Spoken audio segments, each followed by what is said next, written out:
So Namaskaram students, and we are starting with again exceptions to the basic condition number 2 in residential status of individual. We have done almost everything yesterday, but let's have a quick revision of certain points here. Individual who is an Indian citizen leaves India for an employment outside India. In such a case, we have to replace 60 days with 182 days, meaning thereby second condition is ineffective. If you want to become resident in India, you must stay in India for 182 days. And that's one of the very best point for tax planning purpose. Another point you should understand, individual who is an Indian citizen who leaves India as a member of crew of Indian ship, here also the days will be replaced by 182 instead of 60 days. Now please understand, there is one special method of computation of number of days stays in India that I'll be teaching you now. I'm just taking a quick revision for whatever we have discussed so far. Another exemption was provided or exception was provided to Indian citizen or person of Indian origin. So Indian citizen or PIO, Indian citizen means person who is born in India, right now is having Indian citizenship, and person of Indian origin means a person himself or his parents or great grandparents were born in undivided India, then we will call him a person of Indian origin. If he comes to India for a visit, and if his total income, now you have to check total income other than pure foreign income, meaning thereby Indian income plus business control from India, Indian income plus foreign income of which business is controlled from India. If that income is less than equal to 15 lakh, then 60 days will be replaced by 182 days. And if that income is more than 15 lakh, then 60 days will be replaced by 120 days. Okay. So here one more point I'll be teaching you, but allow me to finish my basic conditions first. So then what will happen? Generally, what are the conditions? Generally, ordinarily, these are the conditions that we apply. Stay of 182 days or more in India during the previous year, or stay of 60 days in India during the previous year, 60 days or more in India during the previous year, and stay of 365 days in India during 4 years immediately preceding the previous year. And then if you satisfy one of this condition, you become the resident in India. Then to check whether you are ordinary resident, we have to satisfy 2 more conditions, and that is 730 days out of 7 years immediately preceding the previous year, and 2 years of resident, at least 2 years of resident in India during the 10 years immediately preceding the previous year. Okay. Chalo. ये होने के बाद next point is Indian citizen who leaves India for an employment. In such a case, those 60 days condition will be replaced by 182 days. Balance whole table will remain same. And I gave you one homework yesterday from the question series of Mr. Ram. Have you solved that particular question, my dear friends? Question 1. Yes. Okay. Was it difficult or easy?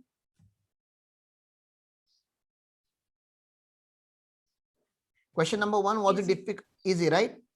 So that was, yes, thank you. That was based on situation number 2. So you have practiced situation number 2. Let us practice situation number 3. Indian citizen who leaves India as a member of crew. Now here also, you know that 60 days will be replaced by 182 days. That is one thing. 60 days will be replaced by 182 days. But how do we compute number of days stay in India? So if this is India and that crew is working on this foreign going ship, okay, this is an ocean ship. It will roam around the world.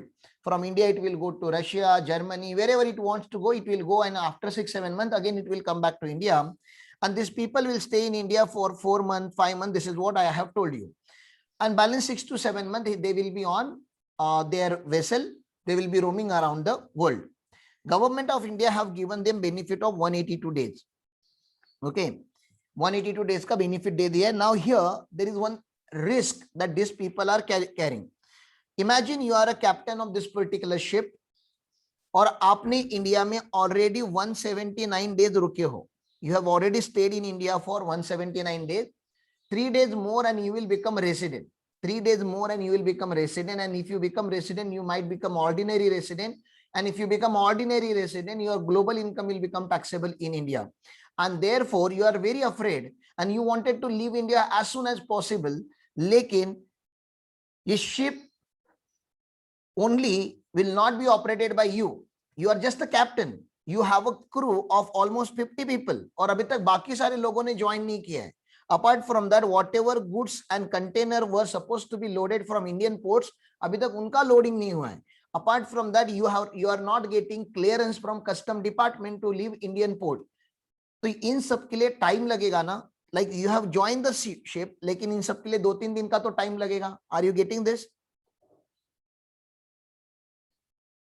आपने ship join करने के बाद आप Indian waters में रहोगे ना, 12 nautical miles में आप रहोगे ना, 2 दिन 3 दिन 4 दिन 5 दिन आपको रुकना पड़ेगा, क्योंकि आपका बाकी क्रू नहीं आया हुआ है, आपके कंटेनर्स अभी तक लोड नहीं हुए हैं, कस्टम क्लियरेंस नहीं मिला है. So there are various situation for which he is staying on the boat only. Okay, अब मेंटली आप मुझे बताओ, mentally emotionally he is in India और he has joined the job. जल्दी बोलो. इसने तो इंडिया छोड़ दिया ना. जब उसने घर छोड़ दिया अपना, according to him he has left India, isn't it? Yes. लेकिन टेक्निकली अगर बात करेंगे तो he is still in India because he is in Indian waters, right? Yes. तो इसमें अभी आप समझो ना, लैंड पे वो 179 डेज रुका था. यहाँ पे लैंड पे he was there in India for 179 days, और यहाँ पे वेसल पे अगर उसने 5 दिन निकाल दिया तो 179 डेज प्लस 5 अगर करेंगे तो कितना हो जाएगा? 184 डेज हो जाएगा, राइट? और 184 डेज हो जाएगा तो बेचारा रेसिडेंट हो जाएगा. Are you getting this? तो ये प्रॉब्लम हो रहा था अननेसेसरीली, मतलब कुछ और कारणों की वजह से ये रेसिडेंट बन रहा था. तो इसने गवर्नमेंट ऑफ इंडिया को एप्लीकेशन लिखा. ये सारे जो इनका जो कोई कमिटी वगैरह होगा, एसोसिएशन होगा, उन्होंने एप्लीकेशन लिखा कि sir this is not fair with us, ये थोड़ा गलत हो रहा है सर हमारे साथ. And therefore government of India understood their need and they have brought a specific rule to determine the number of days stay in India in a reverse manner. Reverse manner मतलब इन्होंने बोला, government of India ने बोला, ये जो आपका employer है ना, जो वेसल का मालिक है, आपके एम्प्लॉयर को बोलो आपको एक सर्टिफिकेट देने के लिए, और उस सर्टिफिकेट का नाम है CDC, continuous discharge certificate. Continuous discharge certificate. And continuous discharge certificate में 2 डेट्स लिखे जाएंगे, डोज टू डोसो. ओके, डोज टू डोसो. सर डोज क्या होता है? डोज मतलब date of joining, and DOSO मतलब date of sign off. Date of joining and date of sign off मतलब when he has joined the ship and when he has sign off the ship. Are you getting this? When he has joined the ship and when he has sign off the ship. ये दोनों dates यहाँ पे लिखे जाते हैं, dose to डोसो. ये दोनों डेट्स यहाँ पे लिखे जाते हैं, मतलब ये इतने दिन वर्किंग था. Are you getting this? Yes. Continuous discharge certificate मतलब वर्किंग डेट. उस सर्टिफिकेट में उसका वर्किंग डेट लिखा जाएगा कि भैया जिस दिन उसने ज्वाइन किया और जिस दिन तक वो वेसल पे था, उतने दिन हम लोग मान लेंगे डीम्ड टू बी. ठीक है ना, मानना पड़ेगा हमें, deemed to be outside India.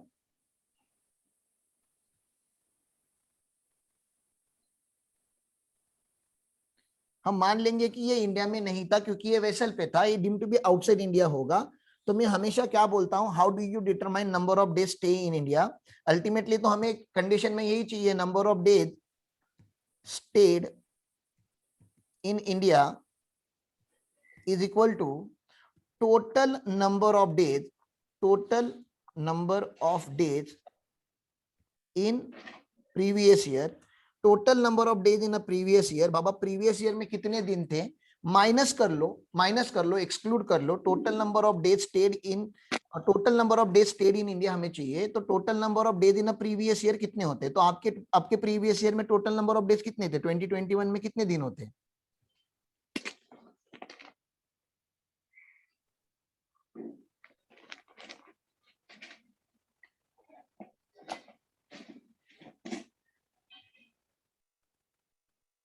या tell me, total number of days कितने होते हैं? प्लीज बता दो.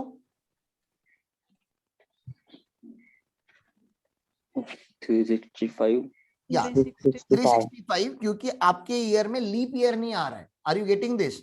आपके प्रीवियस ईयर में लीप ईयर नहीं आ रहा है, तो फेब में 28 डेज थे.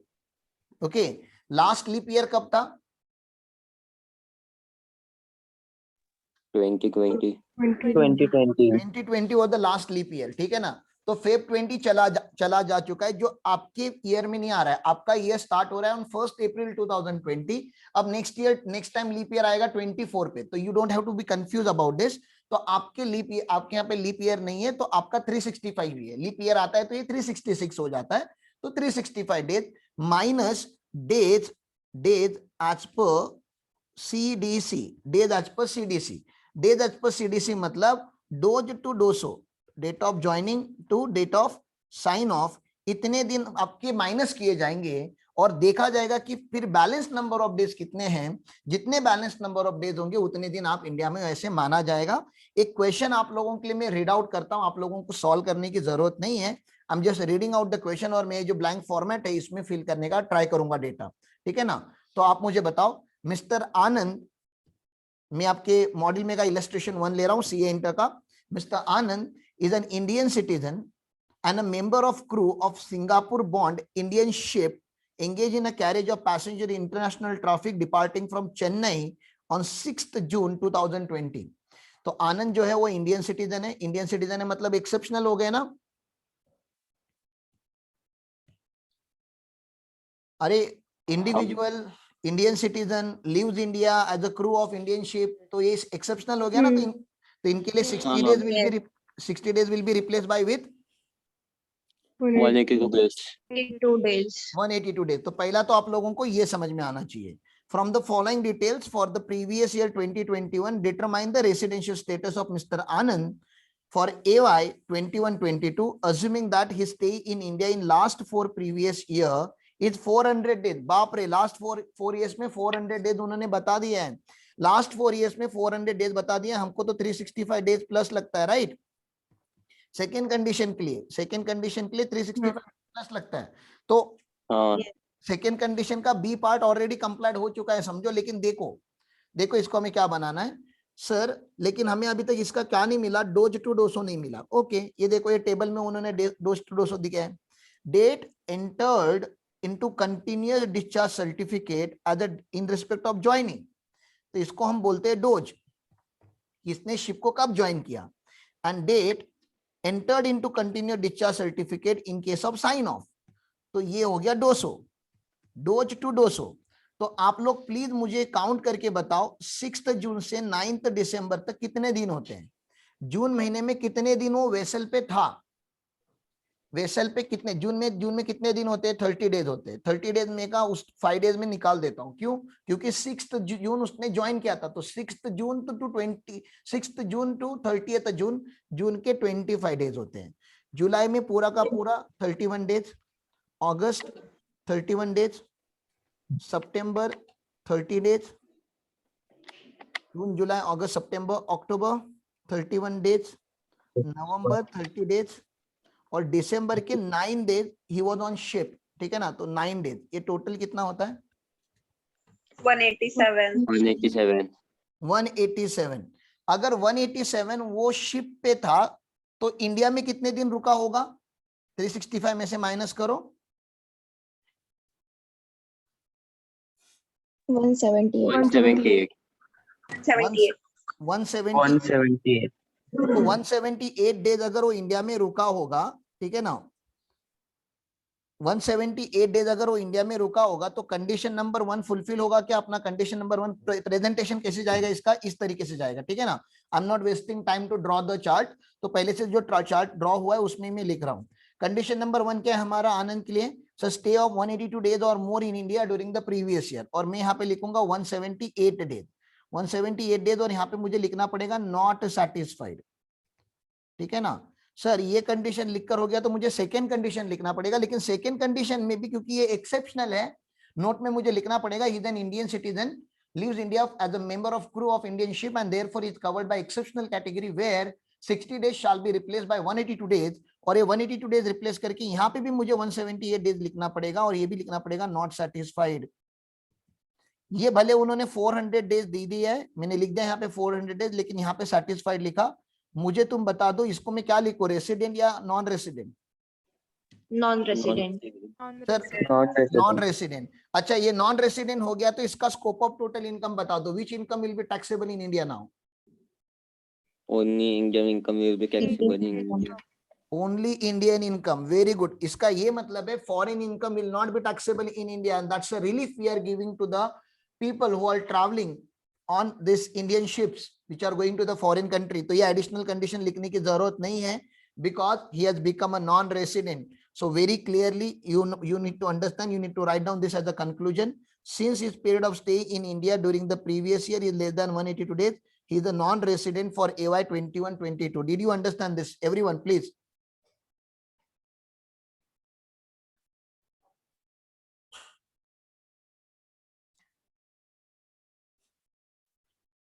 So, sir, how do we compute this? So very simple. As I told you, there is a rule number 126 of income tax rules.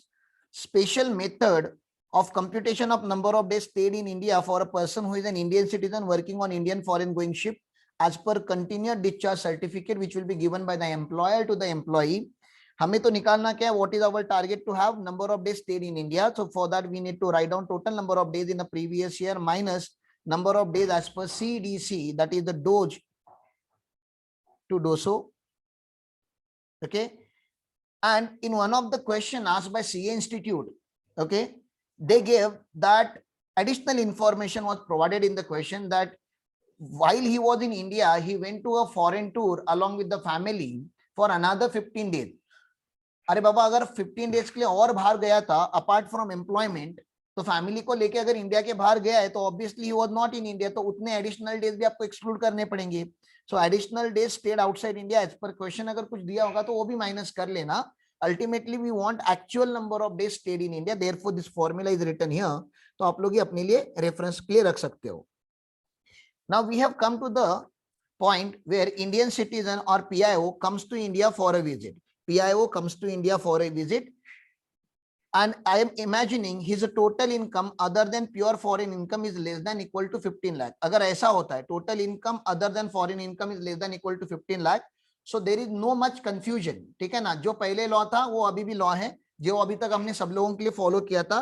Stay of 182 days or more in India during the previous year और stay of 182 days or more in India during the previous year, ये तो same ही हो गया. बिल्कुल ठीक है ना? यहाँ पे कोई अमेंडमेंट नहीं, कोई 120 डेज का कंफ्यूजन नहीं. 120 डेज का कंफ्यूजन या 120 डेज का amendment is applicable only when your this income is more than 15 lakh. अगर ये लेस देन 15 लाख रहेगा तो ये प्रीवियस वाला जो कंडीशन रहेगा वही एप्लीकेबल होता है. सर, बहुत important definition here. A person is said to be an Indian origin if he or either his parents or his grandparents were born in undivided India. ये डेफिनेशन मैंने आपको पढ़ा दिया है. अभी मुझे खाली इसका मतलब बताना है कि इसमें कौन सा इनकम आपको लेना है 15 लाख चेक करने के लिए. तो never get confuse. Income from foreign sources means income which accrues और अराइज आउटसाइड इंडिया. तो जो माइनस हो रहा है ना टोटल इनकम में से, अक्रूज और arise India outside India, except क्या माइनस नहीं करना है? Income which is derive from a business controlled और प्रोफेशन सेटअप इन इंडिया, ये माइनस नहीं करना है. तो मैं आप लोगों को बता दूं कि टोटल इनकम ना 3 टाइप का होता है. टोटल इनकम 3 टाइप का होता है, आगे जाके आपको पता ही चल जाएगा. इंडियन इनकम, तो इंडियन इनकम पूरा का पूरा कंसिडर करना है to check the limit of 15 lakh rupees. 15 lakh का लिमिट पूरा का पूरा इंडियन इनकम कंसिडर करना है. फॉरेन इनकम में से 2 इनकम होते हैं ना, बिजनेस कंट्रोल फ्रॉम इंडिया और प्रोफेशन सेटअप इन इंडिया. ये वाला इनकम भी कंसिडर करना है. प्योर फॉरेन इनकम जो होता है उसको कंसिडर नहीं करना है. Okay, so Indian income plus foreign income, business control from India. अगर ये 15 लाख से कम होगा, ठीक है ना, 15 लाख से कम होगा तो ये वाला सिचुएशन एप्लीकेबल होगा आप लोगों के लिए. ये आपको याद रखना है, सिंपल सा सिचुएशन है. लेट मी सी अगर कोई क्वेश्चन इसके ऊपर है तो आपके पास. Let's take 1 or 2 question from CMA module.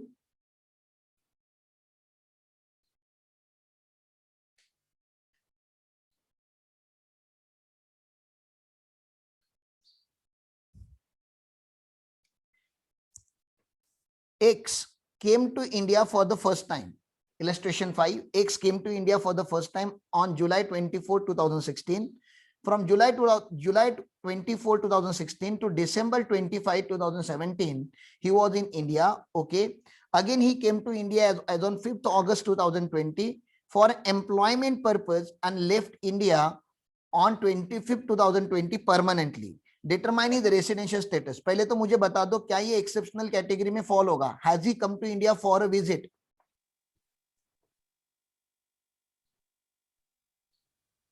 जल्दी बोलो, क्या ये इंडिया में विजिट करने आया था? No. नहीं नहीं No. Sir, he came to India, No. No he came to India for an employment sir, तो he not Employment. Covered by exceptional category, तो for him the simple number of days are applicable. So what do you mean by simple? 182 days, this is the first condition, and in second condition 60 days slash 365 days, these conditions are applicable to him. Okay, so in 2021 he was there in India for 113 days, and in previous 4 years he was there in India for 251 and this many days. That means, see, so 60 days or more condition is complied. Now 365 days or more during the 4 preceding previous year, he satisfies this condition and therefore he will become resident in India, but he will never satisfy the ordinary resident condition. Therefore his residential status is resident and non-ordinary resident. So that is one thing.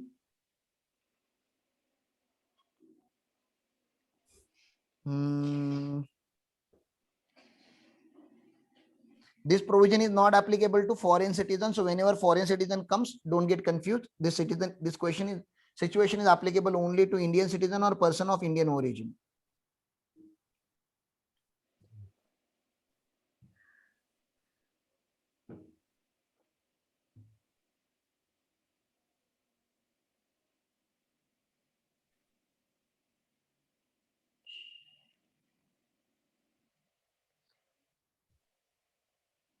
No. We don't have dedicated question.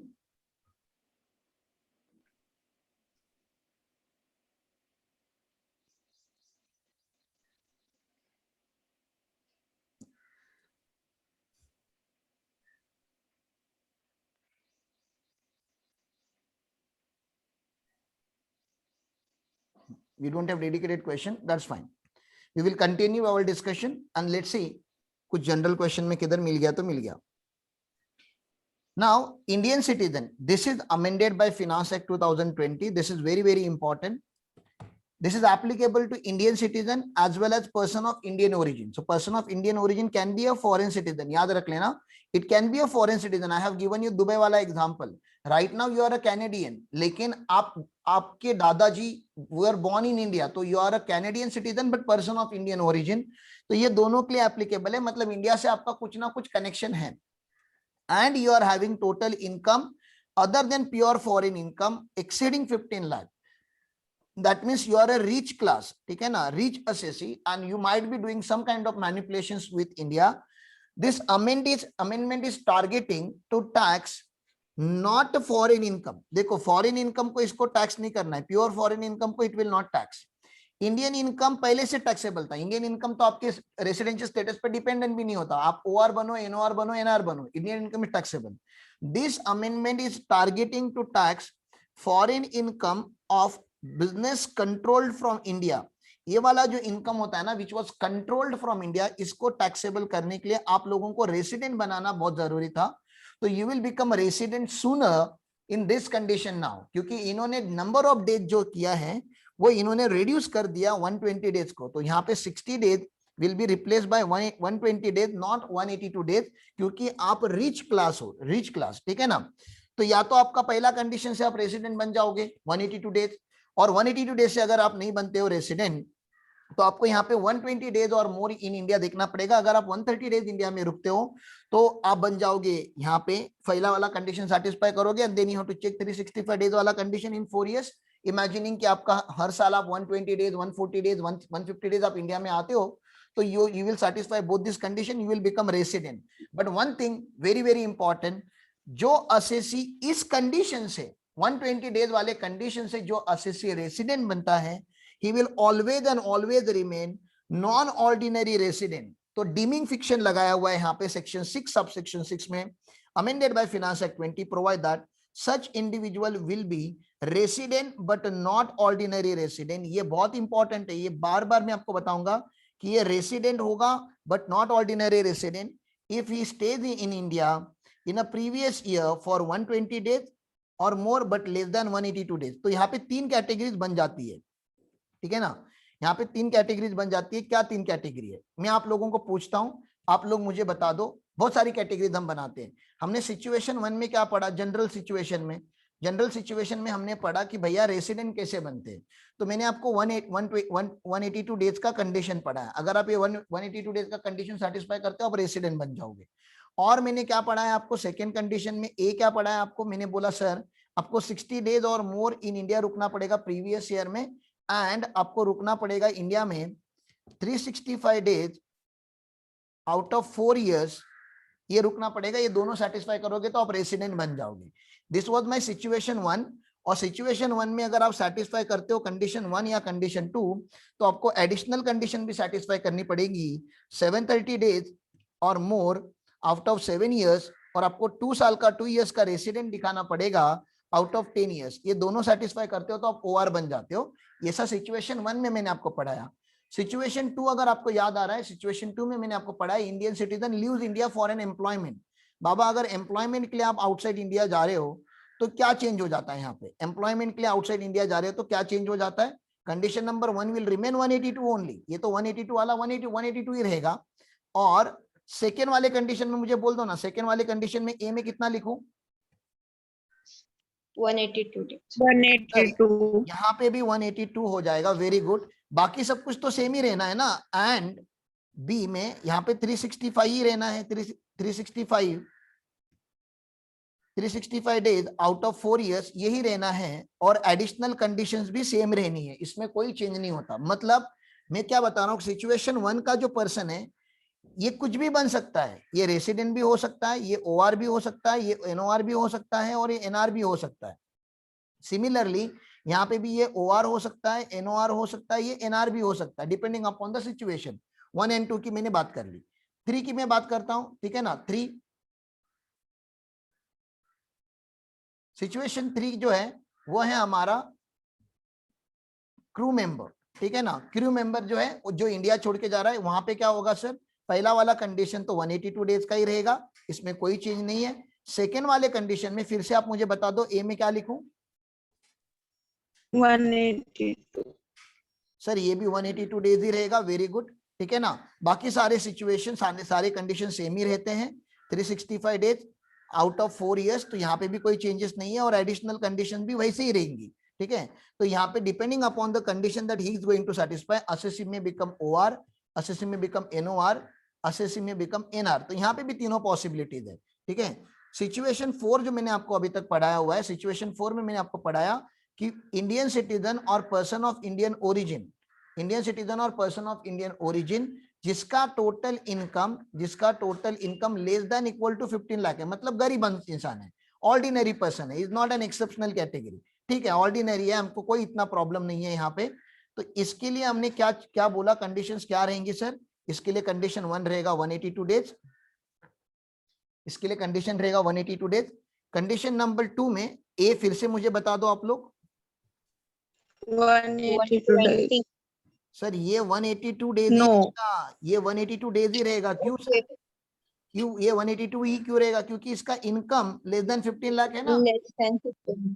हाँ, तो ये less than 15 lakh में कोई change ही नहीं है, तो सब कुछ सेम है, सब कुछ सेम है जैसा अभी तक चलते आ रहा है। बी वही रहेगा, 365 रहेगा out of 4 years, and additional conditions वैसे ही लिखे जाएंगे जैसे लिखते जाते हैं। तो ये वाला पर्सन भी इंडिया में ओआर भी बन सकता है, एनओआर भी बन सकता है, और एनआर भी बन सकता है, depending upon the condition he satisfied.